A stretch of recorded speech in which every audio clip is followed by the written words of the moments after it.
right. Well, last night was weird.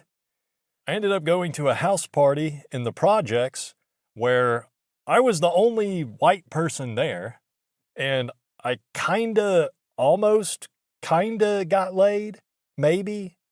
Although, honestly, this girl might be a professional, if you know what I mean. Or, I think my coworker, Jamal, might have paid her to sleep with me, but I honestly don't know. But either way, it didn't happen, which is probably a good thing because I would have done it.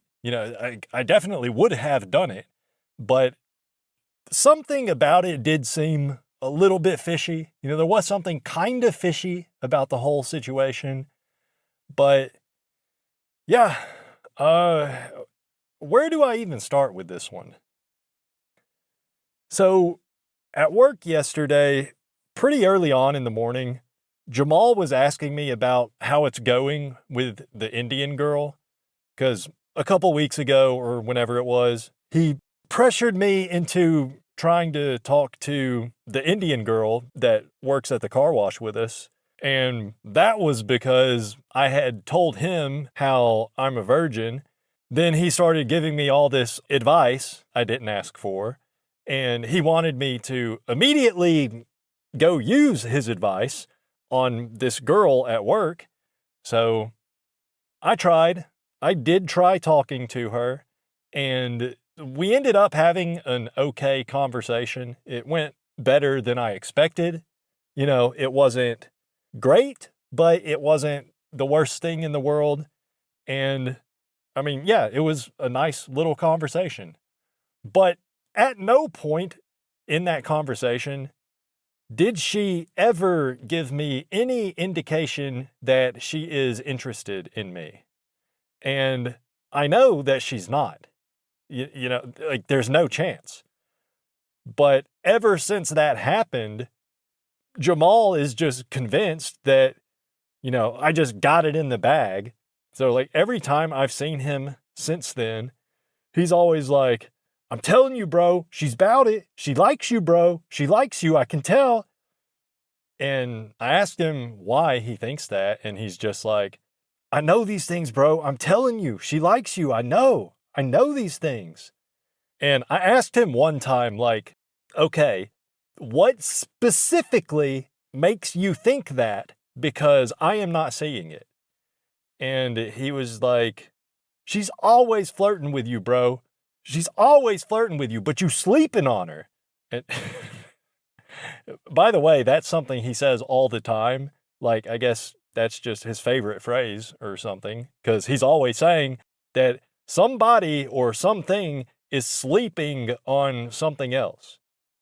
Even with really mundane things. For example, the other day, he got some kind of special gloves for work. And I don't know why, because they have gloves for us to use here, but he got his own special gloves, and for 3 days, he just kept going on and on about the gloves, y'all sleeping on these gloves. I'm telling you, y'all sleeping on them. Y'all sleeping on these gloves. But anyways, yeah, for some reason, he thinks that the Indian girl likes me, or I don't know if he actually thinks that or if he's just messing with me, trying to mess with me by telling me that he thinks that, but I don't know. And she does talk to me a little bit now, ever since we had that first conversation. She'll actually say good morning when she sees me in the morning, or see you on Wednesday or whatever, whenever we're getting off work, which before we had that conversation, she never did, she never even did that. She didn't say good morning in the morning and so on. So, I guess the conversation went pretty well, but yeah, it's not like she's interested in me like that. I know Jamal is full of it on that, if he even actually believes that. But yeah, anyways, so yesterday in the morning, Jamal was asking me how it's going with her, the Indian girl, as if this is some kind of thing where there's anything going on between us. So he asked me how it's going with her, and I was just like, well, I haven't really talked to her much, and I don't think that she likes me like that. And he was, you know, of course, he says something about, man, you sleeping on her. You sleeping on her, man. I'm telling you. And he was like, what did he say? He said something like, man, I can't believe you sleeping on her with that thick ethnic ass. Yeah, and then he was like, she thick as fuck. And he like,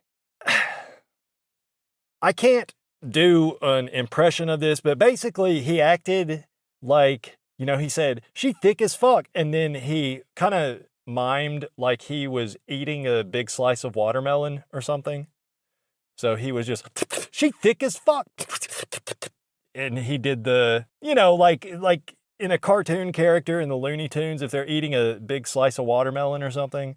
He did something like that. I don't know. Maybe you had to see it. But whatever. It was kind of funny, but I guess you'd have to be there. So then later on, Jamal tells me he's going to a party and he wants me to go because he's saying he knows this girl that's going to be there that will definitely let me hit, as he put it. And, I appreciate Jamal's confidence in me, but I also think he's really underestimating just how repulsive I am to women. So I was trying to kind of explain to him how I have really bad social anxiety and how it's especially bad in large groups. So in a party situation, it's just really hard for me. So I'm telling him, like, I appreciate the invite, but I just can't handle crowds like that. And he just kept reassuring me, like, nah, you'll be good. There's not even going to be that many people there. And he was saying that this girl he was telling me about, if he tells this girl to sleep with me, then she will. That's what he was saying. And I'm just like, I don't know. That sounds kind of sketchy. Because what is his relationship with this girl that is the way he's presenting it? It's just like she's a friend of his, but he's saying that if he tells her to sleep with me, a random guy that she's never even met, he's so sure that she will do it if he tells him to. So it sounds pretty sketchy. I don't really know what's all up with that. I guess maybe it's actually true, it turns out, but yeah. So anyways, he's telling me that, and he just kept being like, nah, it's all good, bro. She's a hoe. That's it. It ain't nothing wrong with her. She's just a hoe. And so I don't know. I don't know how he knows this woman and what the situation is. I don't know. But yeah, so, eventually I was like, okay, well, what does she look like? And he said, it basically like, she's aight, she thick though, and she's black. You like black girls, right? So I was like, yeah, I guess. I like all kinds of girls. So I agreed to go to the party, but I told him that I'd probably need him to give me a ride home from the party if I do go, because my mom's not going to be able to pick me up if it's past baby's bedtime. So he was like, yeah, that's fine. He can give me a ride home because he already knows a little bit about my living situation with the baby and everything. So he agreed to give me a ride to the party and then give me a ride back home. Okay, so fast forward a bit. I went home after work to take a shower and get dressed and everything, get ready for the party.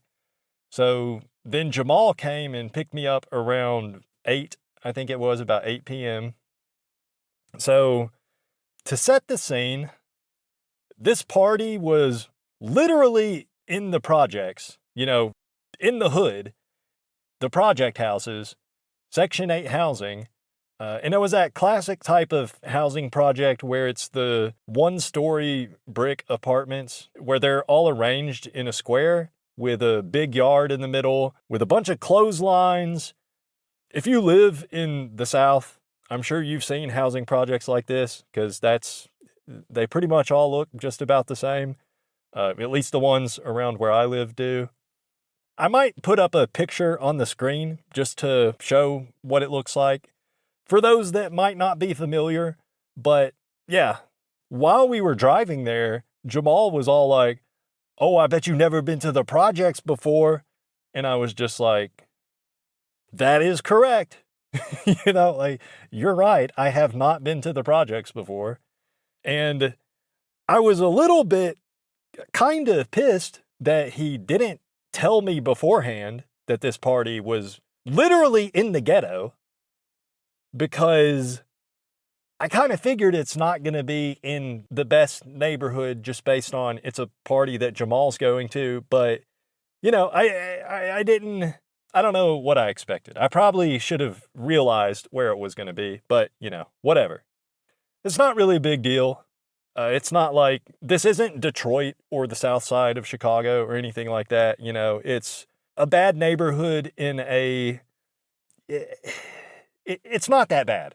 It's not that bad. You know what I'm saying? Like I say, it's not Detroit.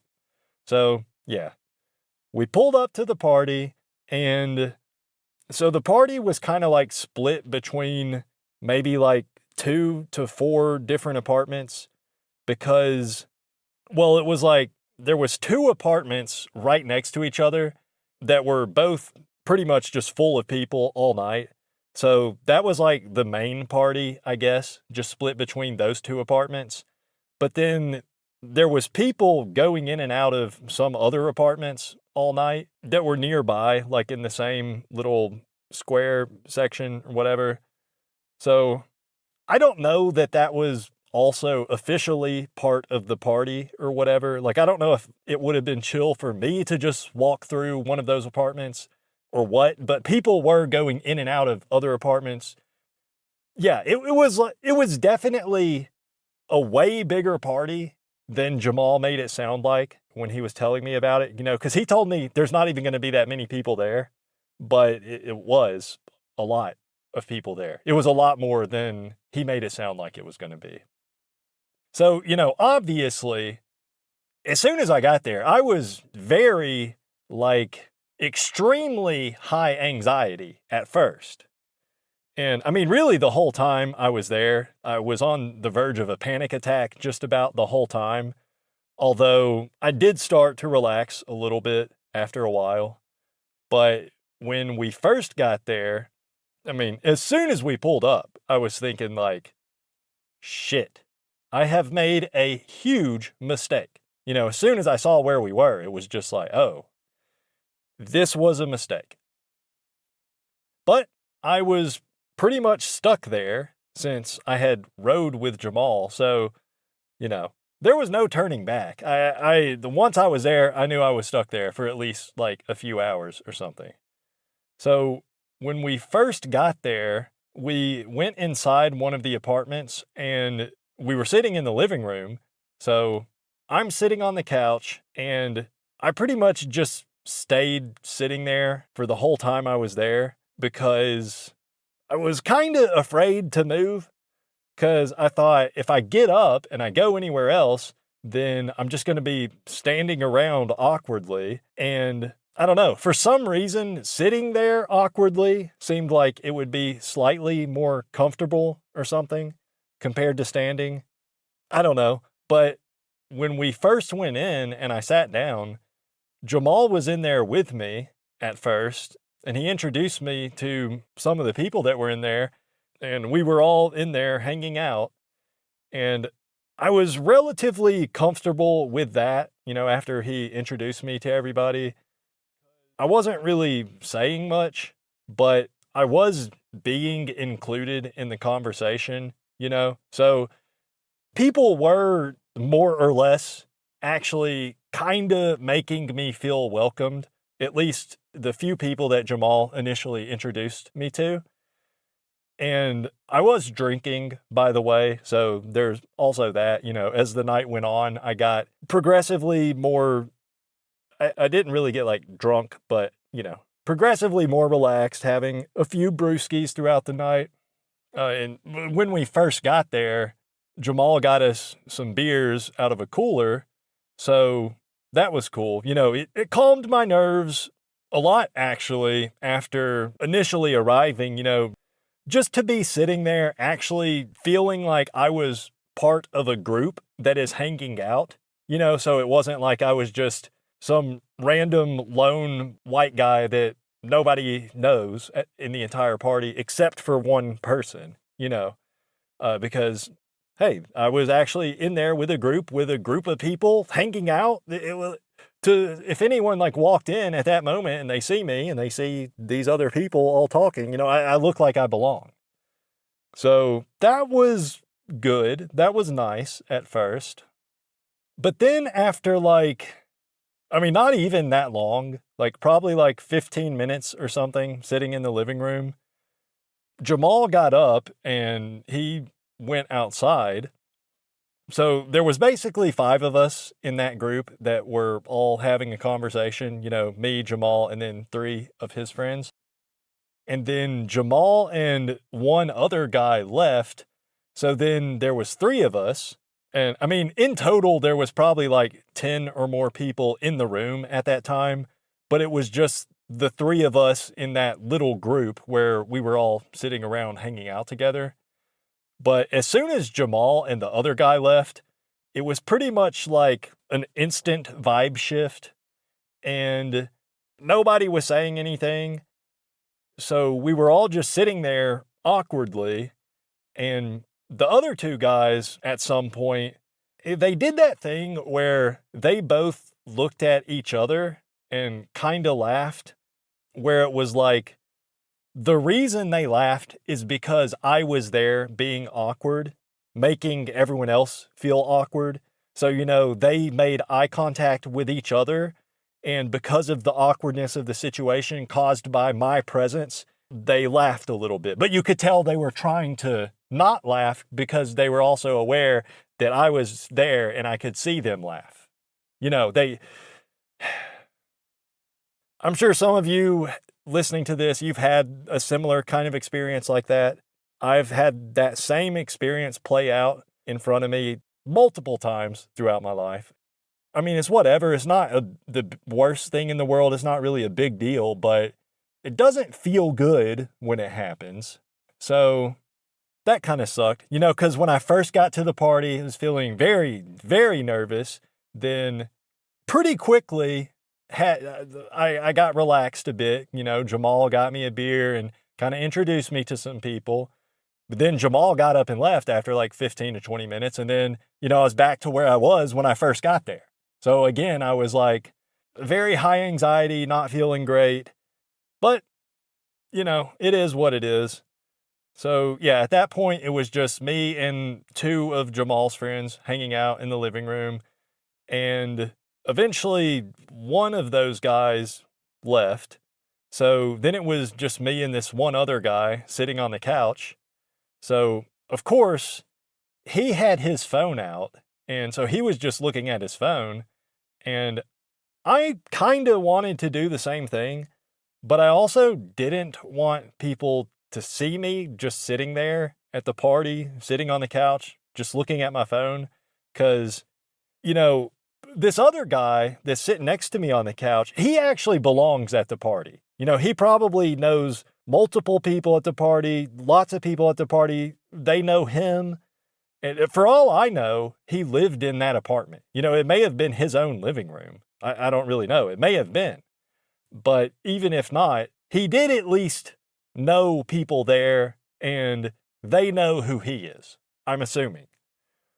But nobody there, other than Jamal and these very few people that he introduced me to, nobody there knew who I was. And I already stick out like a sore thumb in that situation just because I was the only white guy there. So I didn't want to just be sitting there looking at my phone because, for one, it seems kind of rude to do that. And I felt like things would feel more awkward if I was doing that, you know? So I was just sitting there, just like staring at the wall, basically. So the other guy that was sitting on the couch, he did eventually get up and leave. So then I was just sitting there alone on the couch. And there's probably like 50 people at this party, something like that. They weren't all inside the apartment that I was in, but there was a lot of people split between the two apartments and also a lot of people just hanging out outside. So I don't know how long I was sitting there by myself. Occasionally somebody would come up to me and just be like, "Who are you?" And I'd just say my name. And this exact conversation happened like 3 times where someone would ask me, "Who are you?" I would say my name. Then they would ask me what I was doing there or like who I was with. And I'd just say Jamal invited me. And I swear it was the exact same conversation every single time. After I'd say Jamal invited me, every time the other person would just be like, "Oh, okay." And then they'd just walk away. And that happened like 3 times over the course of maybe like an hour. And at some point, these two guys came and sat on the couch I was sitting on, and they started playing NBA 2K. And the one guy that was sitting next to me, he did that same thing where he was like, "Who are you? Why are you here?" "Oh, okay." And then he just ignored me and played the game, sitting right next to me on the couch. But yeah, so I was just sitting there alone, like a retard, while everyone else at the party was, partying. And for the most part, people weren't really paying any attention to me.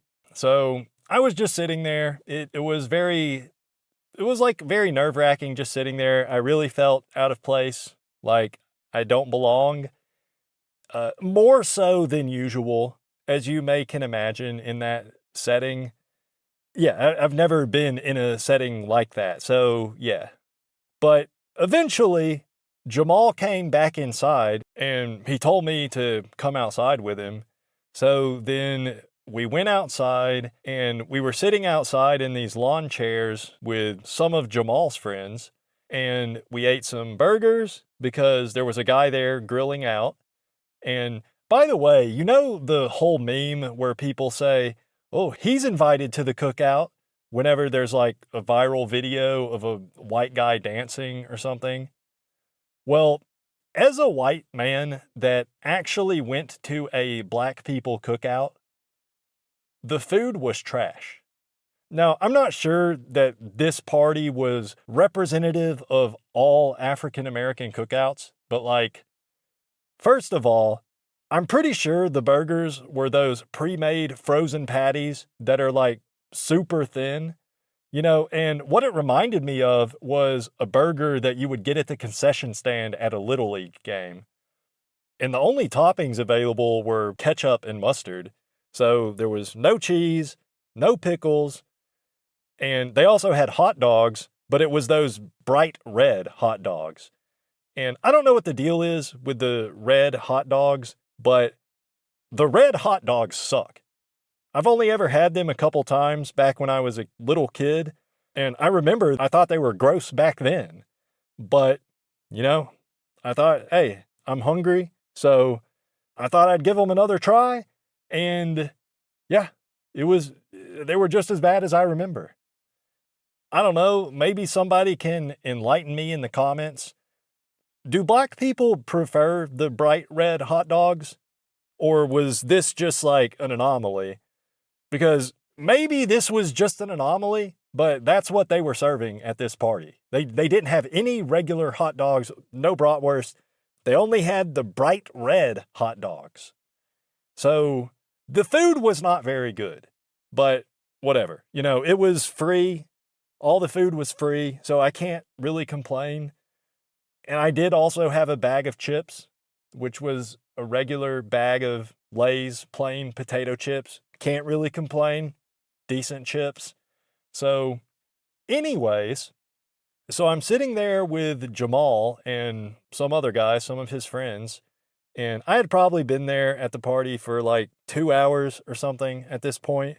And I'm just sitting there and I'm thinking, like, where the hell is this girl at? Because the only reason I agreed to come to this party in the first place was because I was told there would be a girl there that's going to let me smash. So I asked Jamal, like, where's this girl at? And he was like, oh, I'll text her. So I guess he texted her and then he said she's on the way within like 5 minutes of when I asked him. So after that, we smoked a blunt and I was probably 3 beers deep at this point. So I was probably more intoxicated than I wanted to be, if I'm being honest. And I think I've mentioned this before, but being drunk or stoned, either one, it does not lower my inhibitions at all. Being stoned just makes my anxiety worse, and I don't feel like alcohol affects my anxiety levels at all. Because you always hear people talk about, people say alcohol lowers your inhibitions, but in my experience, it does not work like that for me. So I don't know if I'm unique in that, but for me, alcohol does not lower my inhibitions. So I had about 3 beers. We smoked a blunt, so I ended up being stoned, and my inhibition levels were very high. My anxiety levels were very high, rather, I should say. Yeah, so the girl finally showed up, but by the time she got there, like I say, I was just very, very not relaxed, I would say I was nearly at peak levels of anxiety, actually. That is what it was. I was nearly as high anxiety as I could possibly be. So the girl got there, and she wasn't hot by any means, but, she was attractive enough that when I saw her, I was not disappointed because it's not like I had high expectations in the first place. I knew like what the situation is. It's just this random guy at my work is just telling me that there's this girl he knows that's such a hoe. She'll sleep with anybody, basically, is the way I took what he was saying. So I didn't have like the highest of expectations. But when I saw her, I wasn't disappointed. It wasn't like she looked better than I thought, but she didn't look worse than I expected. You know what I mean? If you want to know what she looked like, just picture a fat black girl. But not like morbidly obese. I guess I'd say she's chubby. And she had a lot of tattoos, which I do not like. But, she looked more or less like what I expected. She didn't look like a crackhead or anything, so that was good. She might be a crackhead, but she didn't really look like one. Her teeth were nice. She had all her teeth. So, she looked all right. And from here on out, I will be referring to this girl as LaFonda. That's not her real name, but I think it's fitting. If you've seen Napoleon Dynamite, then you know what's up. So I'm going to call her LaFonda. So LaFonda showed up with 2 other girls. And by the way, I'm guessing she's probably 20-something. I don't really know. She looks younger than me. And most of Jamal's friends seemed like mid to late 20s. So I'm guessing they're all around the same age. But I don't really know. So yeah, I'm guessing probably late 20s is my best guess of how old LaFonda is. So Jamal introduced us after she walked up.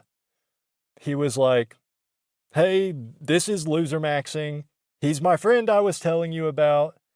And she was like, I don't know what Jamal had told her about me.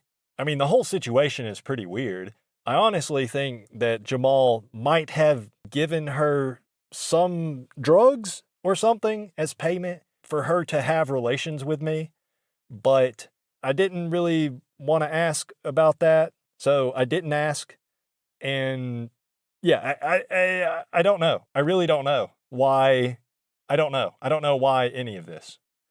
But I'm pretty sure that I did see Jamal give her something pretty soon after she first got there. He handed something to her very kind of like nonchalantly.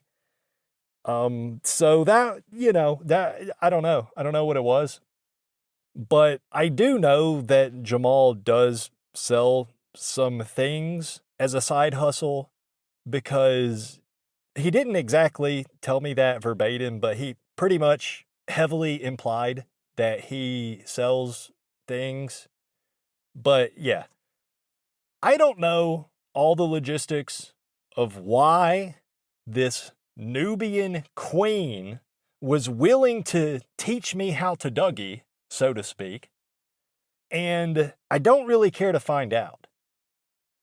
All I know is that when I saw her, you know, it was like in my head, I was like, okay, yes, I definitely do want to do this. And oh, what I was saying, after Jamal introduced us, the first thing she said to me was like, wait, how tall are you? So I said 6'2", and she was like, oh, okay, okay. She she said it like that, like in I took it as a positive way, the way she reacted. And I was sitting down, by the way, so I don't know what Jamal had told her about me. I'm guessing he told her I'm tall or something because that was the very first thing she said to me. And I was sitting down, so it's not like she could see how tall I am. But yeah, so the next thing that happened, so we're all sitting outside and someone's blasting music out of a car that's parked back there with all the doors open. So they're basically using someone's car as the music for the party. And LaFonda and her two friends that she came with, they all started twerking when this one song came on. And then one of Jamal's friends started shouting like, twerk on loser maxing, twerk on loser maxing. So So then LaFonda and her two friends, they all got in front of me and started twerking. They more or less took turns giving me lap dances. So if you can picture this scene, you know, it's a ugly, bald white guy sitting there in a lawn chair behind a housing project while three fat black women are twerking all around me. And then there's a bunch of other people gathered around watching, and they're all laughing. Like, the one guy was laughing so hard, he looked like he was going to fall out of his chair. And yeah, so the girls kind of took turns twerking on me. And one girl, when she was doing it, she stopped for a second and was like, why you scared for? Hey, he's scared, y'all. And then she was just like yelling this out for everyone to hear, just like, he's scared, y'all, he's scared. And, you know, yes, I kind of was, if I'm being honest, yes. I was in a very uncomfortable, already nerve-wracking situation. And then these three beautiful, absolutely beautiful inside and out black queens start twerking on me, next to me, near me, on me, basically, like grinding on me. And yes, I was scared. And obviously the girls could pick up on that. And, the one felt the need to comment on it. I get it. She's having fun. It's a party. It was funny to everyone that's not me. So I get it. So yeah. So she starts just shouting out to everybody like, he's scared, y'all. Y'all, he's scared. And the whole time they're doing this, I was just sitting there, nervous as fuck. And I don't think I was moving at all. Like, I was just sitting there perfectly still, and I had my arms on the handrests, and I was pretty much like gripping the armrest with both my hands because I didn't know, like, I was thinking, like, should I be touching their butts while they're twerking? Is it like, is it okay to do that? And should I do that? These are the questions I was having, and I didn't know. I don't know what you're supposed to be doing while a girl is twerking on you. I don't know. How would I know that? So, yeah, and then on top of that, I really don't like being the center of attention, as you might guess. So, yeah, for me, that was a kind of a tough situation to be in as far as how much anxiety I was experiencing.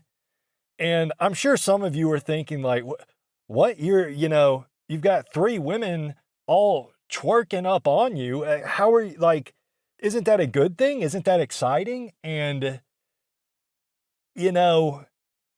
not really. Not really, because the whole time it pretty much felt like, and not just it felt like, what it was, what they were doing, it was a joke to them. It was a joke to everybody. So it wasn't like, and what does that do for me? They weren't jacking me off. I got no pleasure out of it. It was just a very, it was a joke to them. And I was being forced to be the center of attention. And another thing too, I know for a fact that some people, I saw at least 2 people filming this on their phones, and I saw them doing it. So there's no mistaking that. So people were recording this. So hopefully nobody puts that up on TikTok or anything, but I'm sure that probably won't happen. But yeah. So after the twerk triangle, we all continued to sit out there outside for a little bit. But then after a few minutes, I don't know how long, LaFonda told me to come inside with her. So we went inside and we sat on the couch, and I sat in the exact same spot on the couch that I was sitting in earlier. And LaFonda sat on my lap, which was not very comfortable. As I mentioned before, she was a bit hefty. She's a bit of a hefty gal, and she sat on my lap, but I enjoyed it. It wasn't comfortable, but I enjoyed it. And the thing about it, like, at first, when we sat down, she was sitting in my lap and she was kind of like stroking my chest. And she was like, of course, she had to ask the question that everyone always asks. So she asked me, "Why are you so shy?" And I never know what to say to that. So I think I just said, "I don't know." And then she was like, "Did you like when we was twerking on you?" And I was like, "Yes." I said, "Yes, I did like that." And she was like, "You're so nervous. Just chill. It's okay." And I think I just said okay to that because, yeah, I didn't know what to say. So I don't know. She said some other things, but I can't really remember. Nothing important. She was just asking me questions about my life, just basic getting to know each other type questions. But the whole time she was sitting on my lap and she had her hand on my chest and she was rubbing my shoulder, and I don't know, it felt like she was talking to me just like, her tone of voice and everything was just very sweet and very intimate, I guess. I don't really know how to explain it. I think you probably get what I'm trying to say, but, it was almost like she was talking to me in like a fantasy ASMR type of way. She's speaking really softly she was really close to me and touching me, and, she was sitting on my lap. So, obviously, obviously, I was torqued up like a fucking bone magician, just pushing the limits of the Rockwell scale. If you don't know what the Rockwell scale is, then look it up. It's an engineering thing. And I did see, like, at some point, two of Jamal's friends were in the apartment at some point while she was sitting on my lap.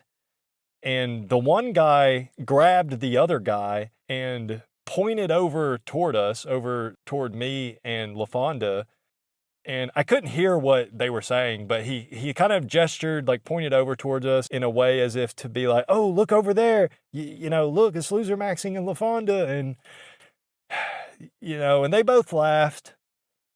So, I mean, I don't know why LaFonda was doing this, why was, or maybe still is, willing to do this.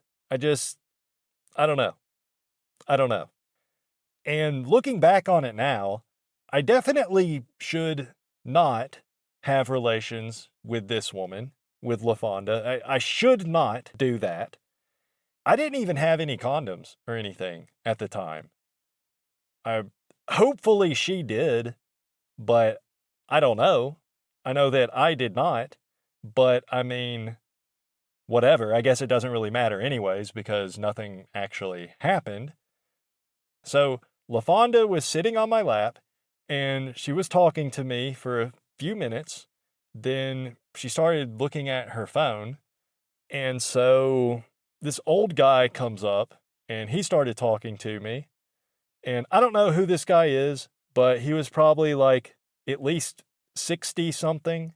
I don't know how old he was. He was at least 60 something. He was an elderly gentleman.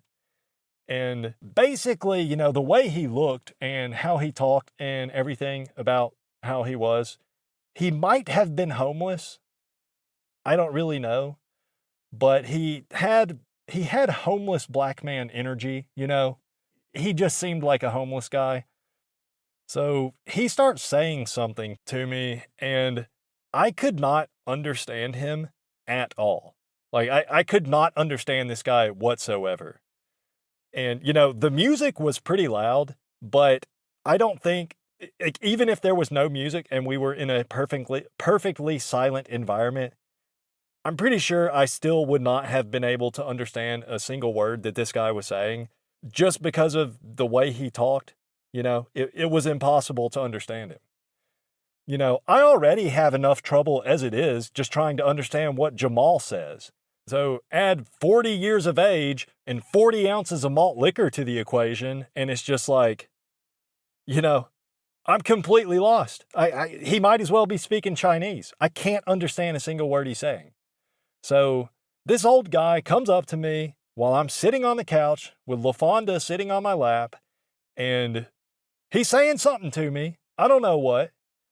And, at first I was trying to ask him, what?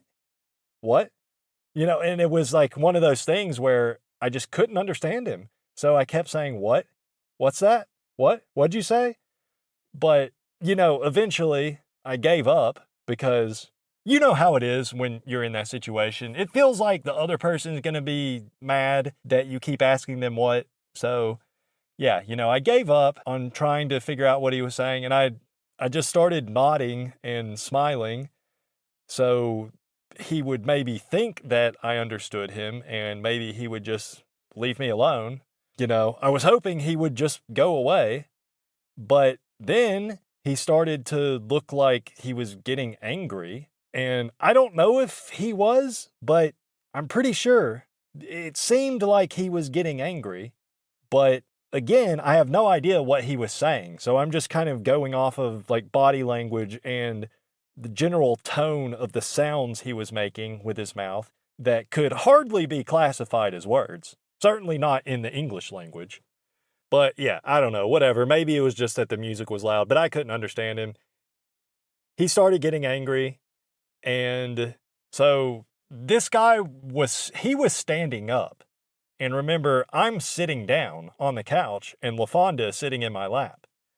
And she was kind of just looking at her phone. And also, she was holding a drink in her other hand. So she had a phone in one hand and a drink in the other hand. And this guy starts, whatever, getting angry with me. I don't know what he was saying. And then LaFonda all of a sudden looked up at him and she was like, "Okay, Paul, nobody gives a fuck what you have to say." So she called him by his name. So, I guess she knows who the guy is. And Paul isn't his real name. I just, threw a name out there. But yeah, so when she said that, the old guy starts saying some shit back to her. Again, I have no idea what he was saying, but he starts talking shit back to LaFonda.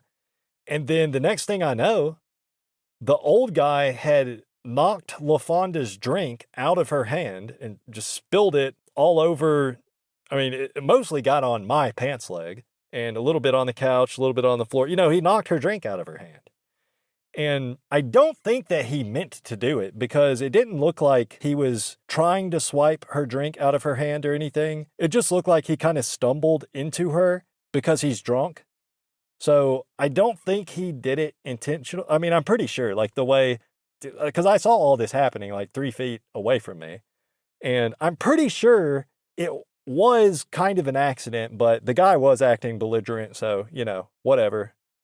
Either way, he knocked her drink out of her hand and it spilled all over my pants. Then LaFonda jumped up and she just started swinging on this guy. She, swinging haymakers. And he was pretty much just trying to keep away, just keep from getting hit. So he was kind of backing away and trying to hold her at arm's length. And I probably should have done something. I should have tried to hold her back or something, or I should have tried to get between them, I guess.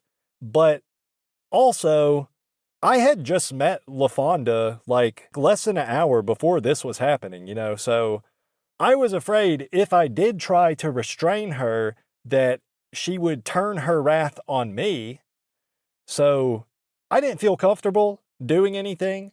And I'm just going to admit it. I was scared. And LaFonda, she appears to be a strong woman and her punches looked pretty good.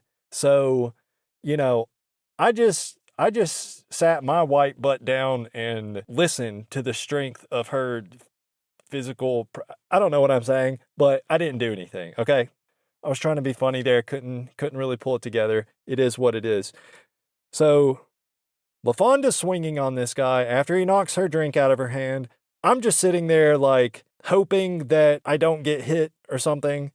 So I guess the old guy ended up grabbing LaFonda by the hair. So she was just swinging wildly and she's yelling like, "Get the fuck off me. Let go of my hair. Get off of me. Get off of me." And then a bunch of people ran over and separated them. So, the whole altercation only lasted a few seconds. So after that, LaFonda just disappeared after that. She did not say bye. She didn't say anything to me. And I didn't even notice her leaving because it was just like a lot of commotion. And I guess she just left. Which I understand. I understand why she left. She probably expected me to jump in and beat the guy up for her. But obviously, there's no way I was going to get involved in that. I'd probably get shot or something. Or, probably not. But in that situation, that was like an actual thought was going on in my head was like, if I try to get involved in this, somebody is going to shoot me. Or somebody's going to try to shoot someone else and the bullet's just going to hit me because of my bad luck. So, I didn't do anything. LaFonda left. She didn't say bye. She didn't say anything to me. I don't have her phone number or anything. So that was that. She left. And, maybe if I had helped her or stuck up for her, she would have stuck around and then I could have stuck her, but the thing too is she did not need my help. She absolutely did not need my help. She pretty much kicked the guy's ass. But yeah, so I'm guessing, kind of assuming that she saw that she got into this altercation. I was there with her sitting on my lap when the altercation began, and I didn't do anything. So I'm assuming she's thinking, okay, well, he's a total fucking coward. And so she just left. And that's that as far as that goes. I'm thinking it's probably not going to be happening between me and LaFonda now. It seems like it to me, most likely, since she did not even say bye or anything. But we'll see after, I guess, next time I work with Jamal. We're going to talk about it. But, because I didn't see Jamal after that either. He basically had disappeared too. So, yeah. So LaFonda left after that whole whatever that was. And, as you can imagine, after that, I just wanted to go home. I had already been there for probably, at least 4 hours. I don't really know, but I think I had probably been there for about 4 hours at that point. And the only reason that I even was there in the first place is because I was promised a night of shameful regret with the ever so charming and corpulent LaFonda, this beautiful ebony queen. I am kind of joking around, but in all seriousness, when she was sitting on my lap with her hand touching my chest, in that moment, she looked a lot less like Lizzo and more like prime Beyonce. You know what I'm saying? Like, in that moment, she was charming, okay? The way that I viewed her, if I had just seen her somewhere out in public randomly, I wouldn't give her a second look. But with her acting kind of intimate like that, talking to me in that sweet ASMR voice, sitting on my lap, stroking my chest, I felt like I had Megan Good sitting in my lap. It's like I was chilling with Beyonce. And I was ready to make her my trap queen. I don't know what that means, but I was ready to do it. But it did not happen. Okay? It didn't happen. And she just left. She left the party without even saying goodbye. So after all that, I went looking for Jamal because, remember, he was supposed to give me a ride home. He gave me a ride there, and he had already agreed that he was going to give me a ride home. And I went looking for him, and I could not find him anywhere. So I tried calling him, and he wasn't answering. And so then I found one of his friends that he had introduced me to earlier. I asked him if he knew where Jamal was, and he was just like, oh, I think he left. So Jamal left, LaFonda left, Jamal left, and, what are you going to do? What are you going to do in that situation? I did the only thing I could do. I called my mom because it was the middle of the night and I was in the ghetto, not a place I wanted to be. And again, it's not like Southside Chicago. It's not like Detroit or something, but it's not somewhere you want to be in the middle of the night.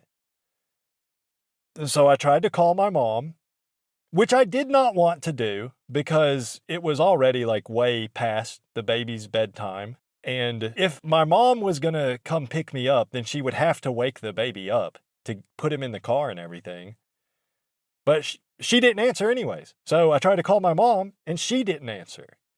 So I kind of waited around for like 30 minutes or something, maybe 20, 30 minutes, where I tried to call my mom like every 5 minutes and she wasn't answering. So eventually I just said, you know what? Fuck this. I got to get home tonight. Maybe eventually my mom will call me back or she'll answer, but I gotta start trying to get home. So I just started walking. It was like I think it was like 12:30 a.m. by this point, and I just started walking in the direction of where I live, just walking through the ghetto in the middle of the night.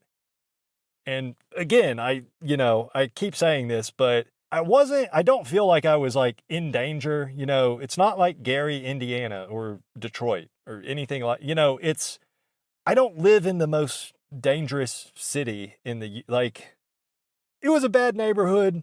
I was definitely on guard. I was trying to keep my P's and Q's about me, but yeah, it's not like a super dangerous area or anything like that. So, yeah. So, I'm walking toward the direction of my house, which is not very close, by the way. It probably would have took me like 3 hours at least to walk all the way home if I had to walk the entire way. And some of the roads that I would have had to walk on are, there's no sidewalks most of the way. It's just like 4-lane highways, pretty much. I don't know if they're officially classified as highways, but it's pretty much like highways. But luckily, I only ended up having to walk for maybe about 30 minutes before I was finally able to get my mom to answer the phone. And after I told her the situation, that I needed her to pick me up, and I told her where I was, so, she was like, okay, I'll come pick you up. We hung up, and then she called me back a few minutes later, and she was like, where are you again? Because my GPS is telling me to go somewhere that you would not want to go at night. So I told her again, and she had the right location. So I told her again, yeah, that's where I am. And, she was freaking out. She's like, what are you doing there? What happened? What were you, she was she just couldn't comprehend that I could possibly have ended up in that neighborhood. I don't know, it's not the craziest thing in the world to me because that's just where my coworker invited me to the party and that's where it was at. And I work at a car wash, so I don't know where she expects that my fellow car wash employees would be living. I don't know why she doesn't assume that car wash workers would live in the projects. That seems like where they obviously would live, but whatever. Yeah, so she was freaking out and I'm just telling her, that's where the party was. And yeah, she was like, "Who are you hanging out with? Are you okay? Are you okay? It's dangerous over there. Are you, and she just kept asking me like, "Are you okay? Are you sure you're okay? It's so dangerous over there." And I was already not having a great night cuz, I went from thinking I was going to be plowing LaFonda's bountiful black booty, you know. I was sitting there with her on my lap, just hearing R. Kelly singing in my head, like, temperatures are rising, your body's yearning for me. I went from that to walking home through this garbage infested, and I don't know what it is, but I guess when you get to a certain level of poverty, you just stop caring at all about actually disposing of trash in the proper receptacle. Because when I was walking through this neighborhood, it was just like empty drink cups, fast food wrappers, grocery bags, beer cans. Like, it was just garbage everywhere, all over the streets. And I can see how, imagine if you had to live somewhere like that, or if you grew up there. I can see how you would probably think that it's okay to just litter all over the street because it's already full of garbage anyways. So why wouldn't you just add to it? But yeah, anyways, so my mom eventually found me because I just kept walking the whole time that she was on her way to pick me up. because there wasn't really a good place to sit down, and I didn't really want to just be sitting out there on the street because I was hoping if I kept walking, I would eventually make it to a better area, and then maybe I would feel more comfortable sitting down. And I did kinda. I got to, like, a little bit of a better area, but it was still, like, it was just the side of a busy street. I just say it was better because it was more well lit. So, yeah, either way, my mom found me, and I got in the car, and my mom was doing this thing where she was acting like she's just super concerned about my well-being just because I was in that part of town. Because, in her mind, if there's more than like 6 black people living on the same street, then it's like a scene out of The Wire or something. So she's acting like she's mad at me, but she was just doing this like this very fake kind of act because there's no way she actually thinks I was in danger because I obviously wasn't. But she was just putting on this act like, "Oh my God, how did you end up there? Are you okay?" She just kept asking me if I'm okay. And that's what was really annoying to me, just how she kept asking me if I'm okay, as if just having been in a poor neighborhood for a few hours is going to be a traumatizing experience or something. And it's like, it's not ideal to have to walk home in those conditions, but also it's like, it's not traumatizing. The only traumatizing part of the whole night is that I'm still a fucking virgin right now. And I shouldn't be. But yeah, so I'm just sitting here now having my morning coffee, sitting in the car actually, before going to work. And my mom and baby are both out of the house right now, which doesn't happen that often in the morning time. So it's kind of nice, even though I'm not even in the house myself. I'm just sitting in the car in the garage, but it's kind of nice. And I'm just sitting here drinking coffee, and I've been reflecting on everything that happened last night. And I mean, I keep thinking of that quote. It's like, may we live in interesting times, or something like that. I'm sure y'all have heard this quote. It's like, may we live in interesting times. And, my life is pretty damn boring, and it has been for a long time. But last night was not, and I wouldn't say it was a good night, but it was interesting. And really, it's probably for the best that I did not end up doing anything with LaFonda, because, I don't even know where she lives, or I don't know where we would have even done it at. And, I'm just assuming, just going out on a limb here, I'm just assuming she's probably been with at least 100 other dudes before me, lowballing that estimate. And she might literally be a prostitute. Maybe. Although I don't think she is, because it did seem like she really is just an old friend of Jamal's. It didn't seem like other people at the party were treating her like she's a prostitute. It seemed like she was friends with a lot of the people there, and they saw her as a friend. So, like I say, everybody at the party knew her. Everybody was just treating her like she is a normal person, not like she's a prostitute. She does have a regular retail job, by the way, because she did tell me where she works. So unless, maybe she was lying about that, but I have no reason to think she was lying. So she works at, a regular, like a retail store.